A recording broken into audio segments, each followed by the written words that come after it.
जगदंबा माता की जय. आजचा रंग आहे तो नारिंगी केशरी.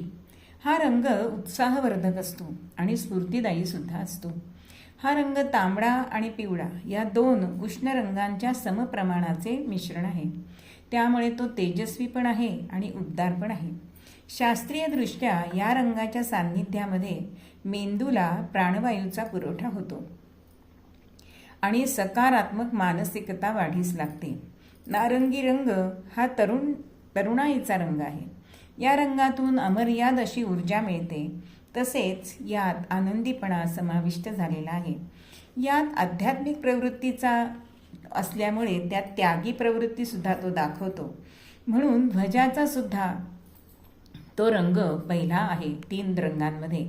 त्याचप्रमाणे शिवरायांचं निशाण किंवा वारकरी संप्रदायांचा ध्वजसुद्धा हा केशरीच असतो. गोंदवलेकर महाराज म्हणतात त्याप्रमाणे नुसतं वरचं केशरी रंग असून चालत नाही, भगवं असून चालत नाही, तर मनसुद्धा भगवं झालं तरच तुम्हाला पारमार्थिकदृष्ट्या तुमची आध्यात्मिक प्रगती होणार आहे. हा रंग लाल रंगाची ऊर्जा आणि पिवळ्या रंगाचा आनंद हा आपल्याला देत असतो. शौर्य, सामर्थ्य, धैर्याचे प्रतीक असणारा हा रंग तो त्यागही दर्शवतो.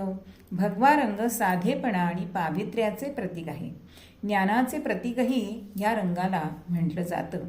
हिंदवी स्वराज्य त्याच्यासाठी समर्थांनी जी शिवरायांना आज्ञा केली ती की हे भगवन निशाण तू हिंदवी स्वराज्याचं ठेव, आणि समर्थांनी सांगितल्याप्रमाणे शिवरायांनी ते आपल्या स्वराज्याचं निशाण धरलेलं आहे. असा हा भगवा रंग सगळ्यांना त्यागी प्रवृत्ती, विरागी प्रवृत्ती देवो, हेच माझं ह्या भगवतीकडे मागणं आहे. अंबा माता की जय.